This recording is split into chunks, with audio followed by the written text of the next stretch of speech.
Ladies and gentlemen, thank you for standing by. Welcome to the MetLife First Quarter 2020 Earnings Release Conference Call.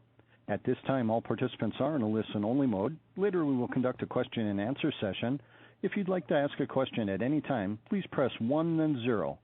Once again, for questions over the phone lines, please press 1 then 0. As a reminder, this conference is being recorded. Before we get started, I refer you to the cautionary note about forward-looking statements in yesterday's earnings release and to risk factors discussed in MetLife's 8-K filed last night and its other SEC filings. With that, I will turn the call over to John Hall, Head of Investor Relations. Thank you, Operator. Good morning, everyone.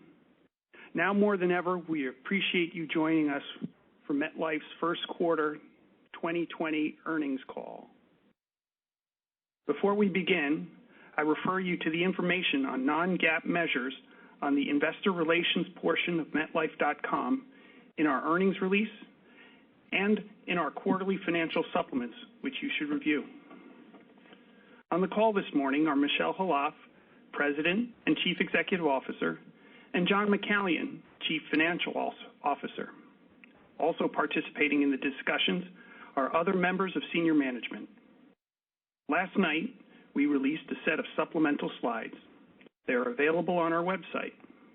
John McCallion will speak to those supplemental slides in his prepared remarks if you wish to follow along. An appendix to these slides features disclosures and GAAP reconciliations, which you should also review.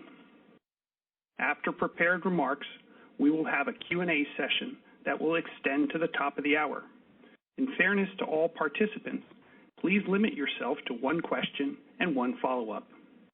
Before I turn the call over to Michel, I have a quick scheduling update. As you might have concluded, given the environment, we will not be hosting an Investor Day in Tokyo this September. Now over to Michel. Thank you, John, and good morning, everyone. I'd like to begin by acknowledging the difficulties and challenges that so many people have endured as a result of the pandemic. What the world has been living through is tragic, yet it is also demonstrating the best of humanity. We see this every day as thousands of first responders, healthcare workers, and other frontline employees risk their lives to care for others and provide essential services. And we see it at MetLife as our employees go above and beyond to deliver on our promises to customers. While we feel the effects of the crisis deeply, both the personal loss and the economic disruption, these are the moments that MetLife is built for. At our Investor Day last December, I led with the importance we place on being a purpose-driven company. Our purpose statement, always with you, building a more confident future, has taken on greater meaning in the current environment. People are counting on us like never before to provide the value, support, and financial security they need. Our Next Horizon strategy is a roadmap for how the company will create value for all of its stakeholders, our people, our customers, our shareholders, and our communities. As I have said before, it is our people who will deliver for our customers, and that in turn is how we will create value for our shareholders and communities. It starts with our people, which means making their health and well-being our top priority. We've done that in a variety of ways. We rapidly moved employees to a work-from-home environment, expanded benefits to help cover COVID-19 testing and treatment, enhanced mental health support to help employees cope with stress, and deployed tools and resources to keep people connected. I am proud of the level of engagement and motivation our people are showing. They know they are making a difference. Since we do business in many markets, MetLife got an early look at how the pandemic could affect societies and our own operations. Our experience in Asia gave us a running start on the activation of our business continuity plan globally. Across our enterprise, 92% of our 38,000 non-agent employees are now working from home, including 98% in the United States. Of course, the true test of our business continuity plan was not merely whether employees could log on from home, but whether they had full functionality to be able to deliver for our customers. On this front, we are very pleased that we've been able to maintain service levels with 95% of all customer calls, claims, and other transactions successfully handled by employees working remotely. This includes our group insurance business, where even in this highly disrupted environment, MetLife still expects to meet or exceed its performance guarantees. For our customers, this moment is crucial. The way we show up now will resonate with them for years to come. Across the enterprise, we are acting to provide them with comprehensive and compassionate care. We are extending premium grace periods, fast-tracking claims, crediting or adjusting auto and dental premiums, and providing our digital financial wellness portal to small businesses and their employees at no cost. The shutdown of face-to-face distribution has also spurred us to innovate and accelerate the digital transformation of our business. In China, for example, sales of our medical reimbursement product rose sharply after we created a WeChat store for agents. In times of crisis, we must do more for the communities where we work and live. MetLife Foundation has committed $25 million, and MetLife has donated millions of dollars and thousands of masks, disinfectant wipes, and hand sanitizers to the COVID-19 fight. We also had a unique opportunity to help. As a large commercial real estate investor, we were pleased to work with the state of New York to offer the Intercontinental Times Square as free housing for medical workers. Most impactful is the social and economic benefit MetLife creates as a life insurance company. The heart of our business is a promise to pay when people need us most. Through the power of risk pooling, the premiums of the many become payments to those who need them. MetLife paid more than $24 billion in policyholder claims, benefits, and dividends in the U.S. alone last year, an average of more than $65 million a day. At a time when people's jobs and incomes are at risk, life insurers form a vital part of the social safety net that sustains people financially. MetLife entered the current period of uncertainty from a position of strength. As you know, we've made substantial changes to our strategy and product portfolio. The biggest change is to the profile of our liabilities. We are now a less market-sensitive and capital-intensive company. At our Investor Day, we showed that approximately two-thirds of our adjusted earnings came from protection and fee-based products, and only one-third from spread-related businesses. Within our investment portfolio, we took early action in anticipation of a recession. Beginning in 2018, we became concerned about certain lower-rated areas of the credit markets. We reduced our holdings in sectors and names that we thought would carry heightened risk in a downturn. Overall, our investment portfolio is marked by broad diversification, high quality, and ample liquidity. Notably, at our operating insurance companies, we have nearly $100 billion of U.S. government and agency securities, Japan government bonds, and other cash and short-term investments. MetLife has also further strengthened its already strong capital and liquidity position.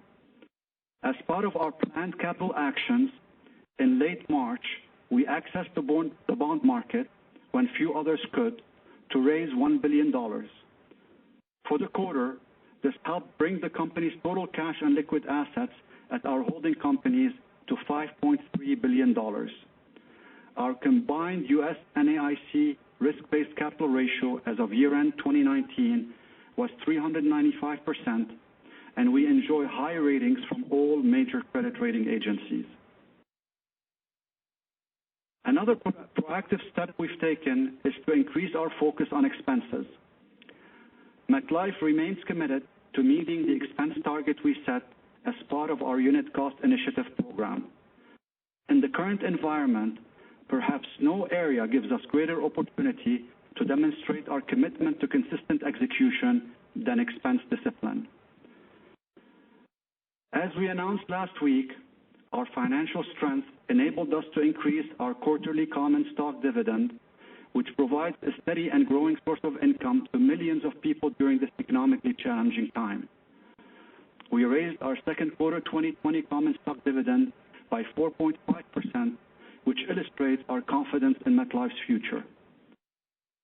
Given our strong starting position, we expect the impact of the pandemic to be an earnings event, not a balance sheet event.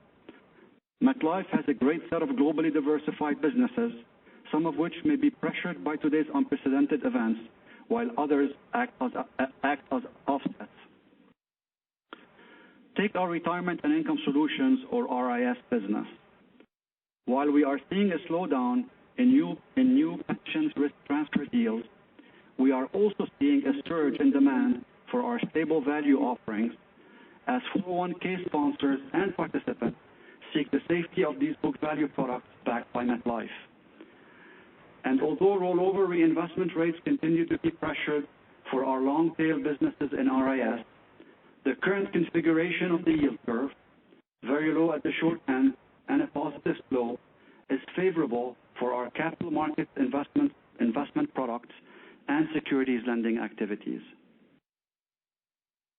Similar balance exists across our global protection businesses, where mortality, morbidity, longevity, and property and casualty risks serve as natural offsets.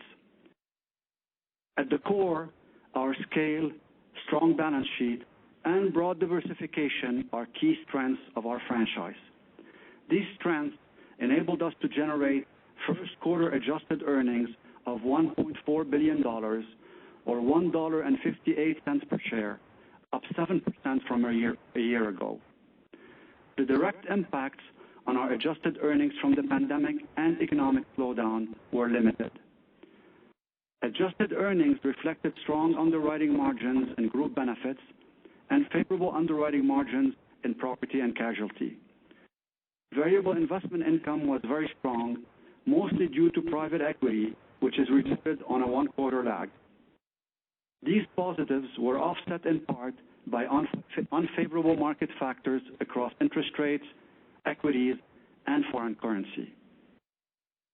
Net income was $4.4 billion, or $4.75 per share, up from $1.40 the year prior. Falling interest rates drove substantial gains in the derivatives we hold to protect our balance sheet.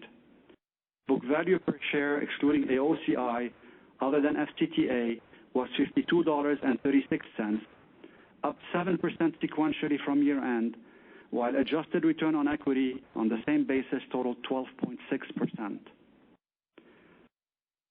Looking ahead to the second quarter, we anticipate the greatest earnings impact will be felt within variable investment income, where we expect less favorable private equity returns for a time. The strong historical returns associated with our private equity portfolio and its role as a good match for our long-dated liabilities justify this asset class as an important ongoing component of the general account. In fact, the current economic turmoil is precisely the environment where the seeds of tomorrow's private equity returns are being planted. We believe our Next Horizon strategy was the right approach before the pandemic struck, and we are even more confident that the pillars of focus, simplify, and differentiate are the right approach today. By focusing even more intently on where we deploy capital, and by further simplifying the company, we will enable MetLife to emerge from the current environment in the best shape possible. If anything, we must accelerate our Next Horizon work. This is how we will truly differentiate MetLife and capture the opportunities that periods of disruptions always bring. MetLife has seen many such periods during its history: the 1918 flu pandemic, the Great Depression, World War II, 9/11, the financial crisis. Through all of them, we never faltered. We maintained our financial strength, kept our promises, and provided people with the security and confidence they need. That's what we mean when we say always with you, and it will be true throughout this pandemic and beyond. I will now turn the call over to John McCallion. Thank you, Michel, and good morning, everyone. I'll start with the first quarter 2020 supplemental slides that we released last evening, which highlight information on our earnings release and quarterly financial supplement. In addition, the slides provide more detail on our investments, outlook for the second quarter, as well as an update of our cash and capital positions. Starting on page 3, this schedule provides a comparison of net income and adjusted earnings in the first quarter. Net income in the first quarter was $4.4 billion, or approximately $3 billion higher than adjusted earnings of $1.4 billion. This variance is primarily due to net derivative gains resulting from the significant decline in interest rates during the quarter. The results in the investment portfolio and hedging program continued to perform as expected.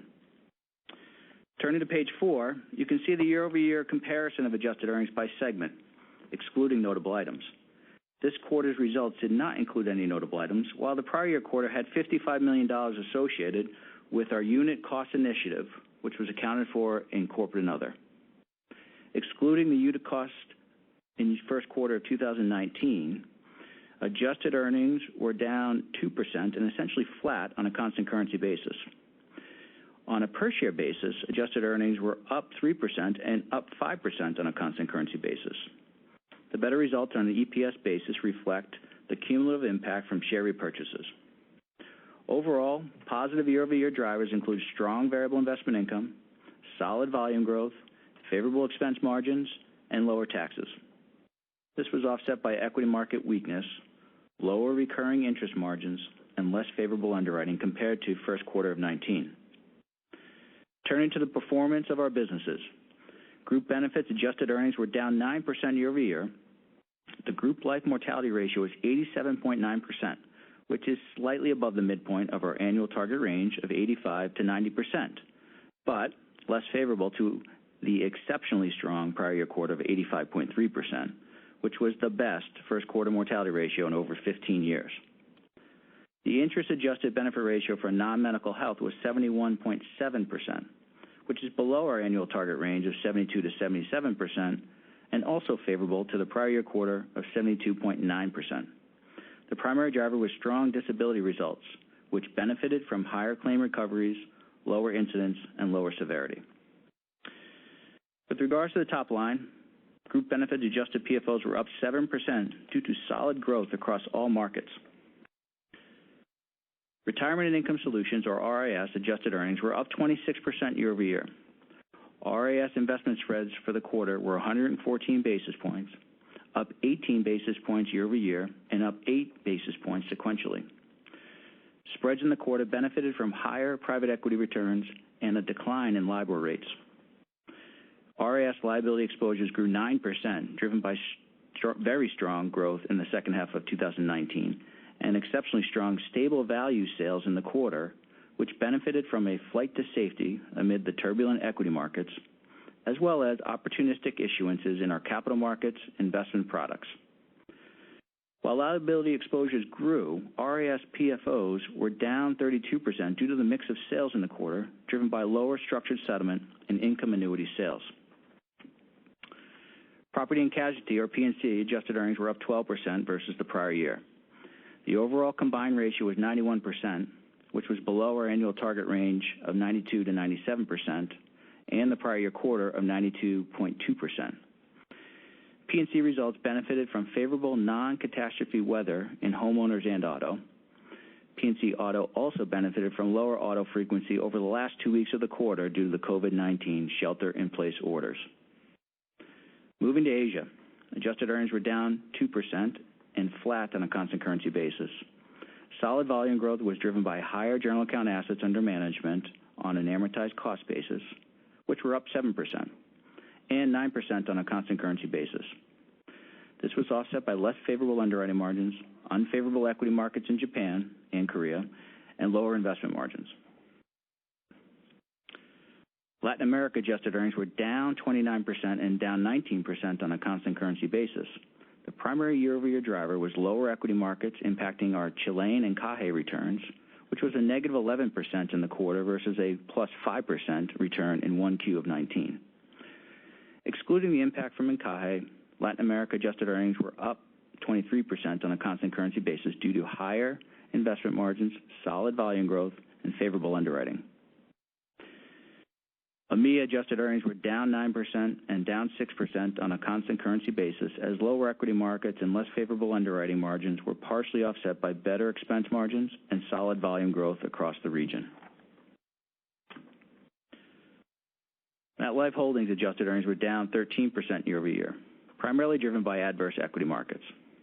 The separate account return in the quarter was a negative 14.4%, which was better than the 20% decline in the S&P, as roughly 30% of funds are allocated to fixed accounts. This resulted in a negative $20 million initial impact, which compares to an approximately $15 million positive initial impact in first quarter of 2019. With regards to underwriting, the life interest adjusted benefit ratio was 51%, which is near the bottom end of our annual target range of 50 to 55%. Corporate and other adjusted loss was $131 million. This result compared favorably to the prior year quarter, which had an adjusted loss of $138 million, excluding $55 million of UCI costs. The company's effective tax rate on adjusted earnings in the quarter was 17.5% and 20.2% on a run rate basis when adjusting for a favorable $45 million tax benefit in the quarter. Now let's turn to page 5 to discuss variable investment income in more detail. This chart reflects our pre-tax variable investment income in 2019, including $351 million earned in the first quarter of 2020. Our private equity portfolio, which is generally accounted for in a one-quarter lag, had another solid quarter. With regards to recurring investment income, our new money rate was 3.56% versus a roll-off rate of 3.92% in the quarter. This compares to a new money rate of 4.04% and a roll-off rate of 4.15% in first quarter of 2019. Lower interest rates have pressured this relationship, but wider credit spreads in the quarter have provided an offset. Now on page 6, the chart on page 6 highlights our strong historical private equity returns. Steve Goulart presented a version of this slide at Investor Day showing private equity returns going back to 2016.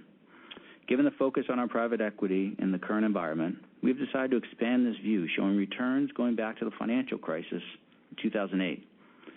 Our private equity portfolio was $7.6 billion as of March 31st, which represents less than 2% of the general account assets under management. It is well diversified across strategy, geography, and portfolio managers, and provides a good fit against long-term liabilities. As you can see from the chart, our private equity investments have generated an average return of 12% since 2008, and only in 2009, the trough of the financial crisis, did this portfolio fail to generate a positive return. These next two slides were shown at our Investor Day, but they're helpful reminders. On page 7, you can see our portfolio loss history since 2008. The chart highlights a strong track record of performance as our cumulative impairment rate of 1.2% is roughly half that of the industry peer group. It also speaks to MetLife Investment Management's culture of disciplined underwriting, deep fundamental analysis, and strong risk management, with a particular focus on private asset origination. Turning to page 8, as we've discussed previously, we have been proactive in improving the quality of our portfolio with a focus on significantly reducing our exposure to below investment grade credit and syndicated bank loans. We are also highly focused on our low BBB exposure given fallen angel risk. Our BBB minus credit exposure is roughly 4% of the general account AUM, and 46% of this is private placements, which place. I would also call to your attention page 14 in the appendix, which displays that we have relatively modest fixed maturity exposures to stress sectors.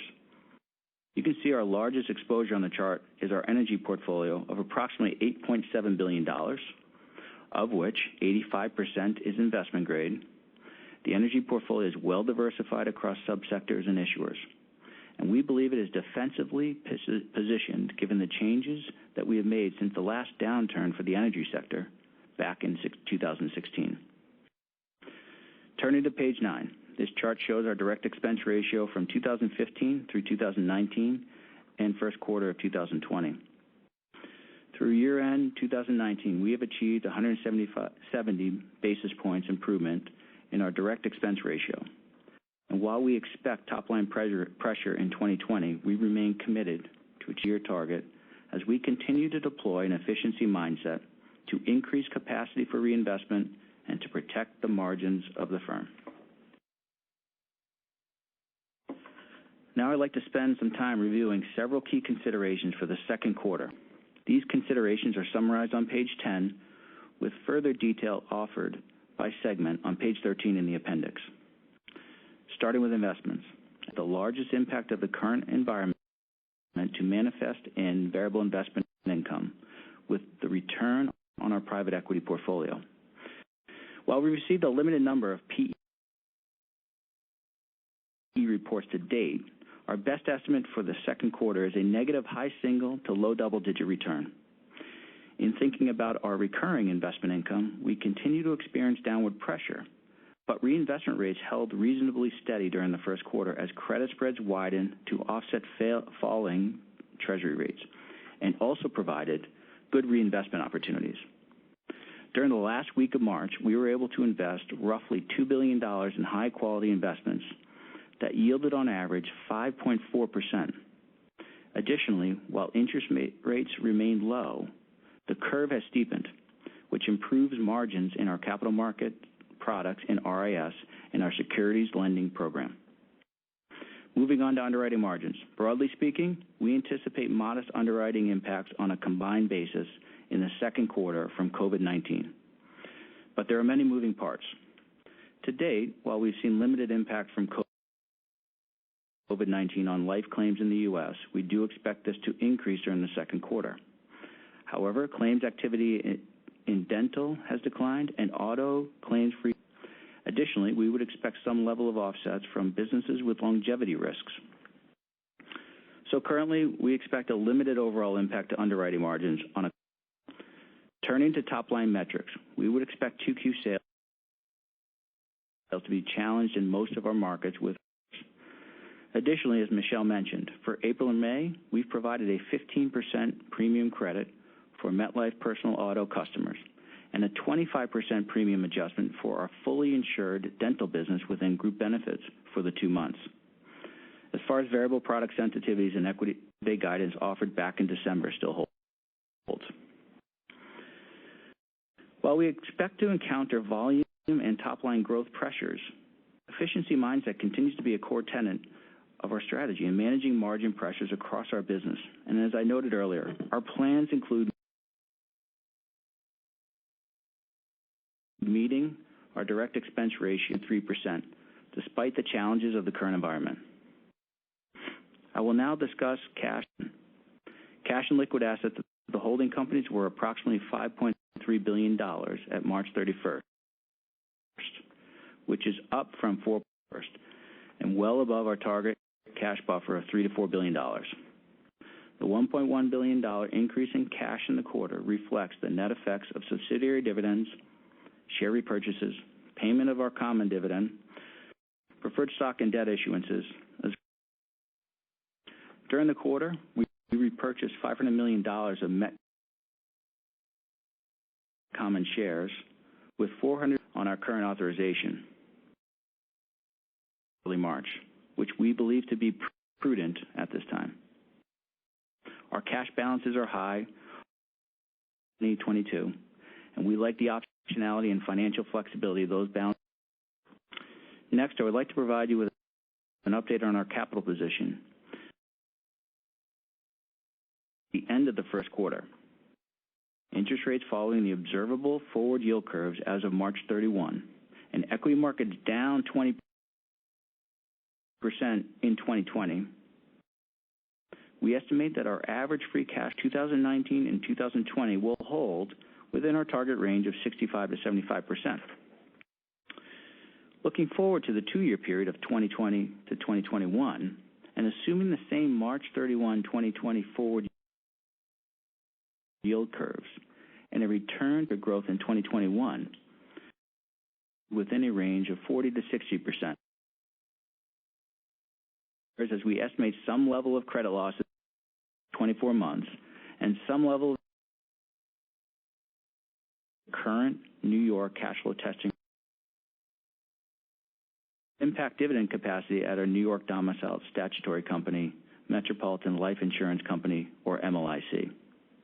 We would not expect such reserves to be required under NAIC standards and therefore would not impact our combined NAIC RBC level.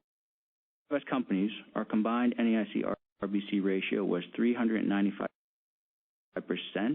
at year-end 2019 and comfortably. For our U.S. companies, preliminary first quarter 2020 statutory operating losses were approximately $650 million, and net income was approximately $260 million. Statutory operating earnings decreased by $1.9 billion from the prior year, primarily due to higher VA reserves by derivative gains in the quarter. We estimate that our total U.S. statutory adjusted capital was approximately $21.4 billion as of March 31, 2020, up $2.8 billion from $18.6 billion at December 31, 2019. Derivative gains more than offset operating losses in the first quarter of 2020. Finally, the Japan solvency margin ratio was 931% as of December 31st. Overall, MetLife delivered another solid quarter in capital markets due to COVID-19. Looking ahead, we expect our second quarter adjusted earnings to be dampened by negative private equity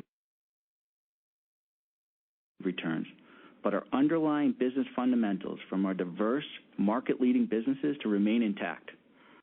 In addition, we believe our capital, liquidity, and investment portfolio are resilient and well-positioned to manage through this challenging.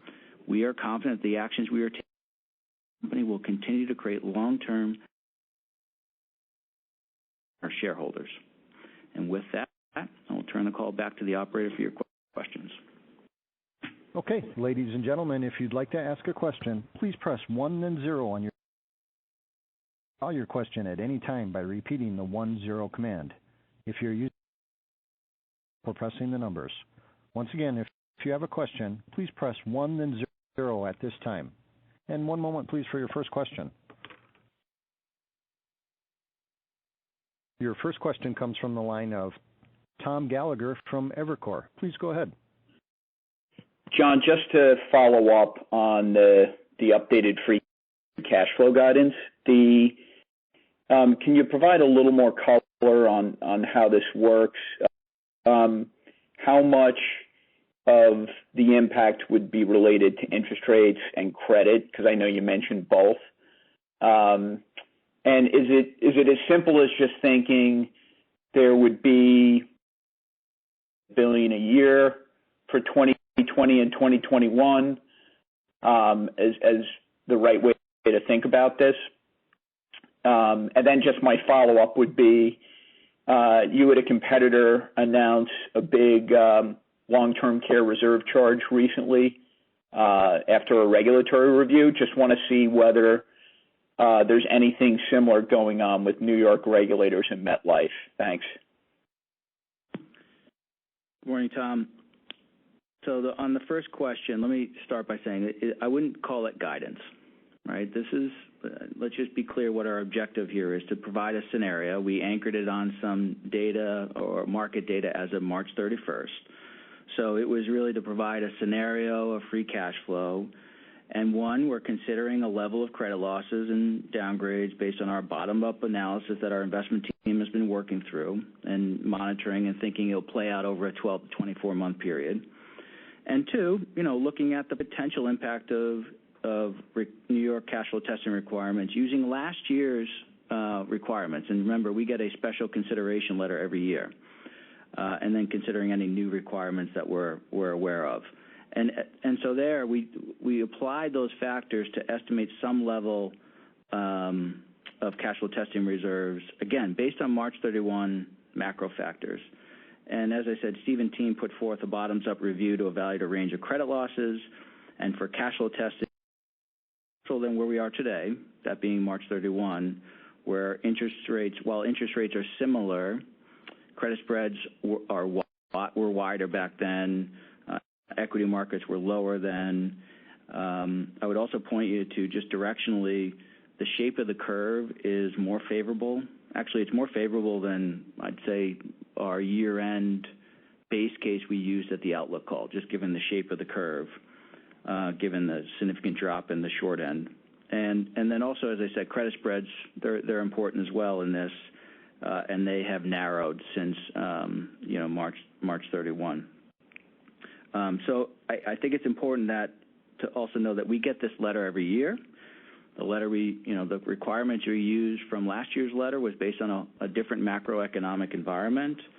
We're, every year we work through with New York in a constructive way, and we're cautiously optimistic we'll come to a reasonable place. But we wanted to give some sensitivity, and I think the other thing I would just add, this is, I would say, consistent with the direction that we've given in the past, right? We've said that our free cash flow range of 65 to 75 holds with a 10-year Treasury of 1.5 to 4.5. And then as rates go below that, we would expect that to decline for a year or two, or a 2-year average, I should say. And I think that's kind of what we're trying to share here. And then LTC. So, I'm not going to comment on someone else's situation. For us, we work with New York every year. So I wouldn't say there's anything in particular for us. And we're always looking at our at our reserves, and there's nothing to point out different than what we've seen every year. All right, thanks, John. Just one quick follow-up, if I could. Is the plan to stay paused with buyback, or any color you can give on what you're thinking about the buyback? Yeah, hi Tom, it's Michel. So as John mentioned, we completed $500 million in Q1 buybacks in Q1. We have $485 million left on our current authorization. Since early March, just given the stressed environment, we've been prudent to preserve and maintain capital and maintain optionality. There's no change in our philosophy, I would say, in terms of excess capital belongs to shareholders. We'd expect to distribute all free cash flow in the form of dividends and share buybacks, while maintaining sufficient liquidity for stress events. Also, if you think about our liquidity buffer, $3 to $4 billion, we're maintaining cash in excess of that, given the uncertain economic environment. And again, we believe that's the prudent thing to do. So we're going to continue to evaluate the situation. We'll assess our liquidity position based on business and macro conditions. And I would say we've hit the pause button for the time being, but we'll continue to monitor things and decide when would be an appropriate time to resume buybacks. All right, thanks, Michel. Your next question comes from the line of Ryan Krueger from KBW. Please go ahead. Hi, good morning. Just back to the free cash flow generation. I just want to maybe just clarify one thing. If rates remain low, as in the scenario that you expressed, would that basically create 1 year of additional asset adequacy testing reserves to account for that, and then after you made that reserve addition, you'd go back more towards normal cash flow afterwards? Yeah, hey Ryan, it's John. Yes, I think that's fair. As I said, again, those were off of March 31 rates. Rates are different today. It's an estimate. We haven't that we apply. We go through a much more longer process to get to the final reserve number. So again, that's why there's a wide range there of outcomes. But I think directionally, the way to think of it is it has an impact on 1 year's free cash flow. Got it. Thanks. And then on your commercial mortgage loan portfolio, can you give us any statistics on kind of forbearance requests and how much has been granted so far? Hey Ryan, it's Steve Goulart. Sure. I mean, obviously we've been expecting to see elevated activity in this. I start by reminding you and everyone else about the portfolio itself. $50 billion of commercial mortgages with a loan-to-value ratio of 55% for the entire portfolio, 2.4 times debt service coverage. So again, a very secure, low-risk portfolio in our mind. Obviously, in this time, we are seeing elevated requests, as you'd expect, particularly in retail and hotels for forbearance requests. We have been getting requests. We have a committee that deals with each and every one. Certainly, we believe that some of these make sense to grant, and that's what we've been doing. 90% of the requests have come from hotel and retail, and they're typically for a deferral of interest and or principal, and typically what we've been granting is in the range of 3 to 4 months of forbearance. And remember, it's forbearance, not forgiveness, so we do expect that these will always be paid. And by the way, we saw virtually no impact on April payments for the portfolio overall. But basically, we've granted forbearance on essentially sort of just less than 2% of the total premium balance outstanding at this point in time. Got it. And then in April, you had almost all of the loans pay? Correct. Thank you. Your next question comes from the line of Nigel Daly from Morgan Stanley. Please go ahead. Great, thanks, and good morning. Question on group insurance. Should we be expecting some deterioration in the margins given the spike in unemployment? I know it's typically related to disability claims, and just wanted to get your perspective as to whether that's a headwind we should be watching out for. Hey, Nigel, it's Rami here. Well, maybe just on underwriting, stepping back and giving you an overall context across the U.S. business. We do have significant diversification across the U.S. business, so think about mortality and longevity across the group and the RIS businesses. And then we also have diversification within each one of those businesses. So if you were to focus on group, your question, the current environment is leading to various offsets and give and takes across the product lines. We are seeing favorable impacts in dental given the lower utilization. We're seeing naturally unfavorable impacts on the life block. And I would say to date on the short-term disability block, it's been a push. We've seen an increased number of COVID-related incidents, but that's been more than offset in a decrease in other short-term disability claims. So think issues like elective surgeries and the like. So at this stage, while there's still some uncertainty, relating to the overall number of deaths in the U.S. and the impact on the insured population versus the general population, it's very reasonable to expect at this stage that the overall impact basis. To a couple of points, because you referenced, I think, unemployment, Nigel, and one is that, the segment that's been hardest hit, which is small business, I think our total premiums there are $1 billion, so it's not a major component of our, current portfolio. If you think about our disability business, it's 11%, as we showed on Investor Day, of our total earnings. So, and obviously there would perhaps from a pricing perspective, in terms of the from a rate perspective, well positioned for a downturn scenario.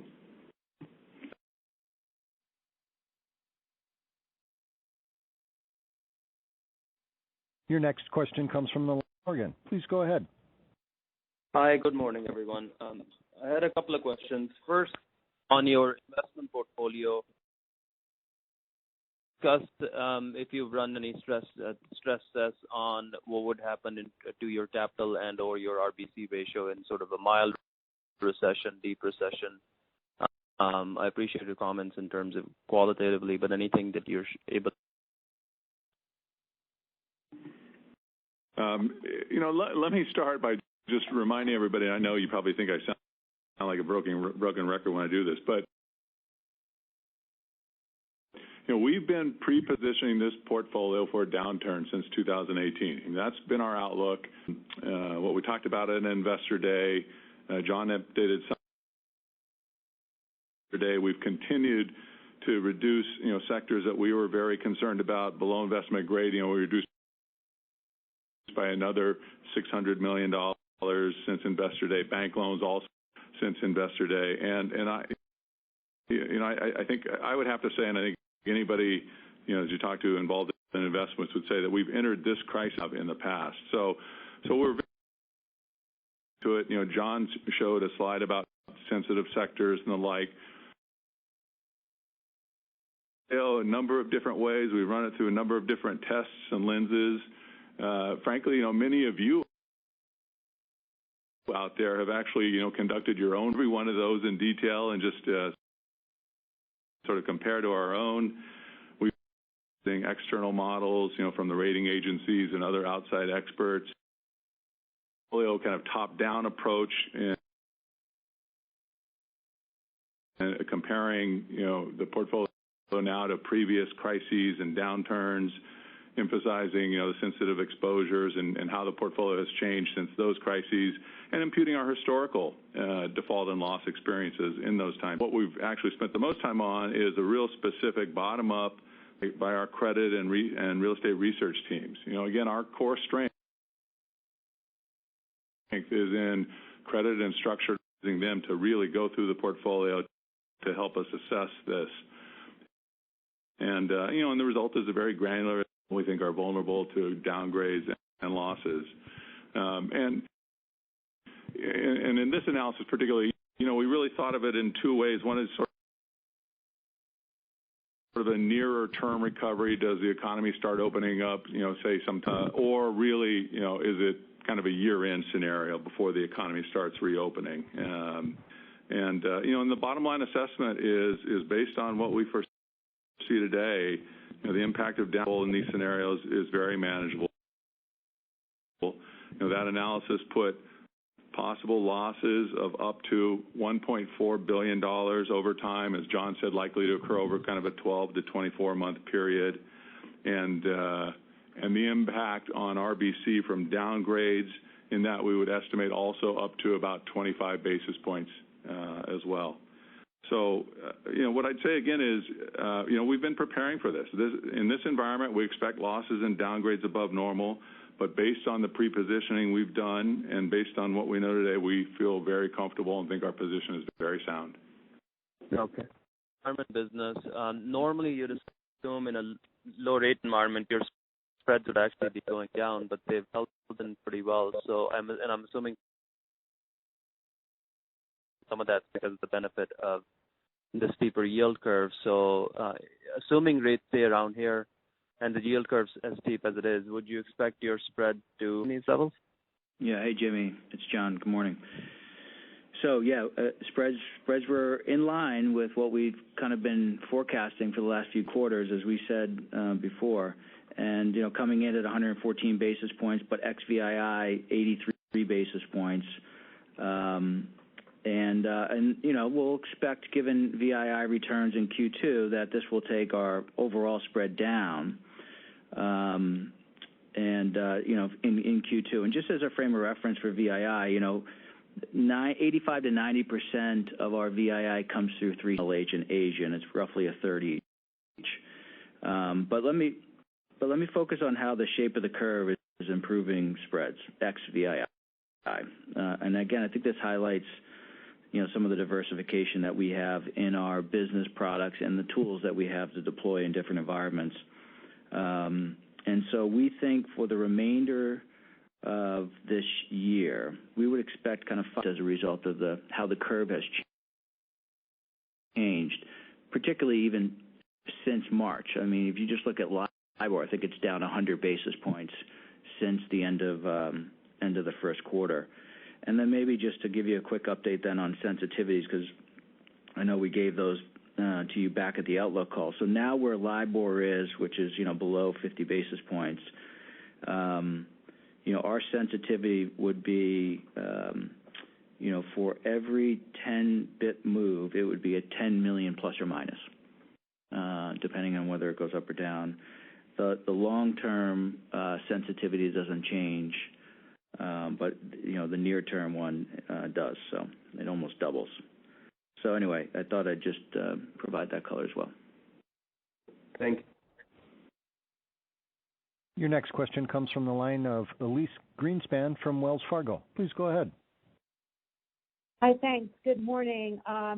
My first question, in the past, you guys have been asked about, potential transactions within MetLife Holdings. You've also, been some speculation surrounding, some sales of certain overseas businesses. So how does, the current environment, including lower rates, kind of impact the potential for transactions?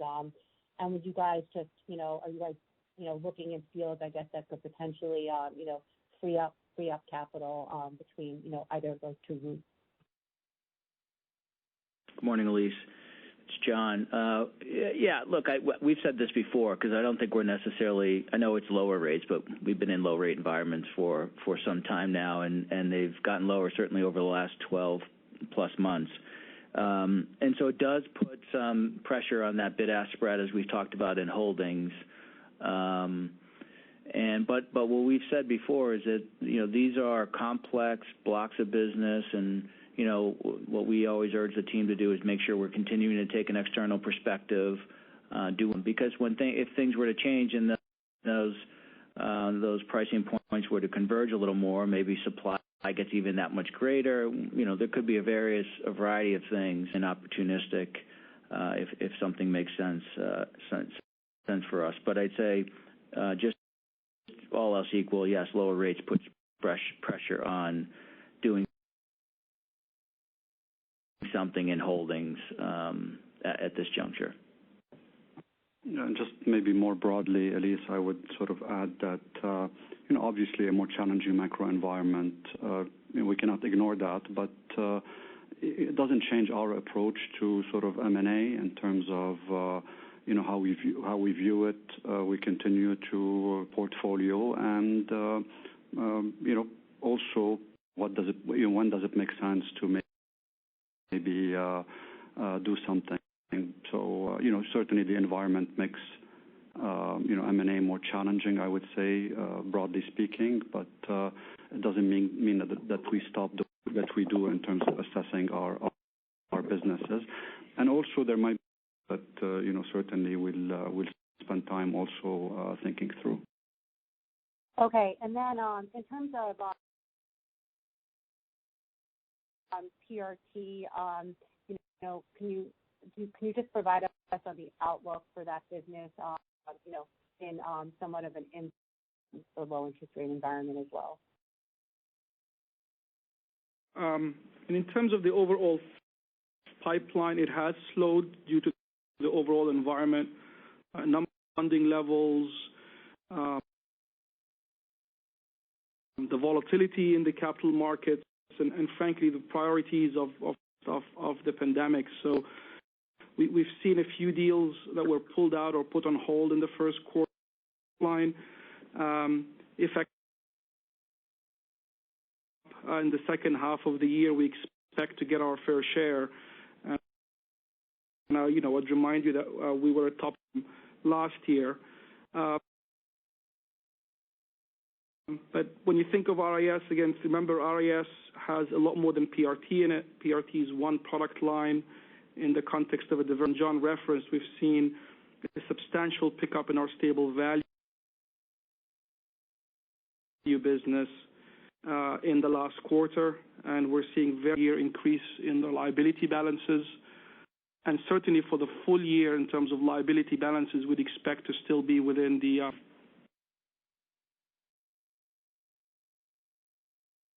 Okay, thank you for the color. Your next question comes from the line of Erik Bass from Autonomous Research. Please go ahead. Hi, thank you. In the group business, on premiums from the current environment, and how quickly would you start to see an impact, and does this differ materially by plan size? Sure. Start by profiling the overall PF dynamics coming out of our PFOs are coming from national accounts, so think large employers. And when you numbers there that you're seeing in the economy, those have really disproportionately impact smaller employers, part-time workers, and the like. And the other important is that the ultimate impact that we would actually see is going to be also influence of certain large employers. So you've seen continue to provide benefits for furloughed workers. So that's kind of one just triangulation point for you. The other piece, when you think about top line, diversified book by industry and geography, and just like what we do in the credit portfolio, we've done the same thing here in terms of looking at industries which are most at risk in terms of unemployment levels and benefits being cut, and of 10% of our entire book. So as an example, so you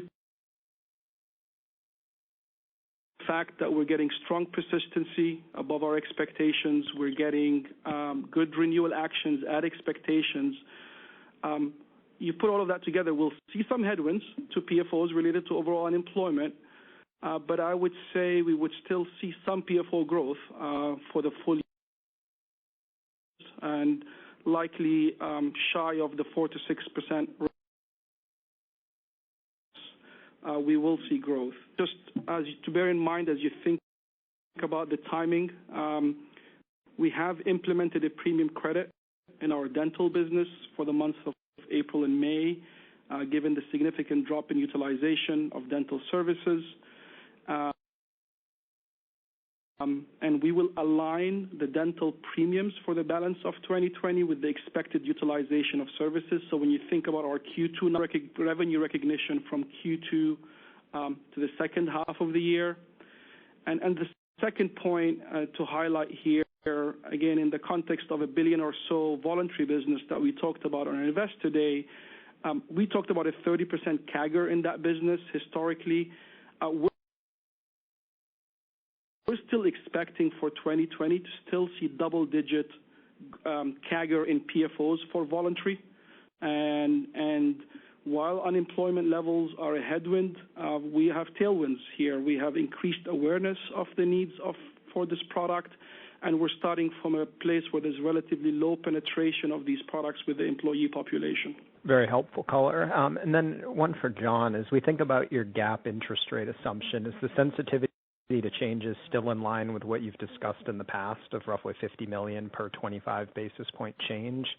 And is there a level where that kind of linearity changes and I guess loss recognition could become an issue for any of the blocks? Yeah, good morning, Eric. So I'd say to start, the answer, you kind of outlined it pretty well. In the beginning, the first few 25 fairly consistent, and then it would begin to grow. So if you said maybe the first, don't take this, and then if you move to another, the next 100 basis points, it would start to grow a little more each time. Look, we've actually done some sizing, rough sizing, and this isn't something that there should be no indication of us making any change ahead of time or not. But we've looked at if it was 100, be somewhere between 400 and 450 of an impact, and no loss recognition testing impact still.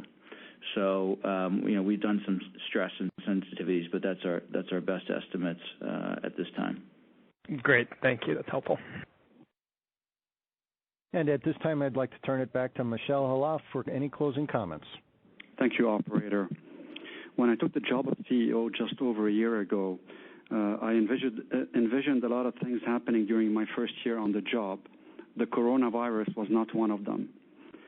At a time when we all need silver linings, mine is how MetLife's employees have stepped up for our customers. It's fashion-driven. The team at MetLife really walks the talk. I'm so privileged to lead this company at a time when we're making such a critical difference in people's lives. Thank you for listening. Please stay safe and have a good day. Ladies and gentlemen, that does conclude your conference for today. Thank you for your participation and for using AT&T Teleconference. You may now disconnect.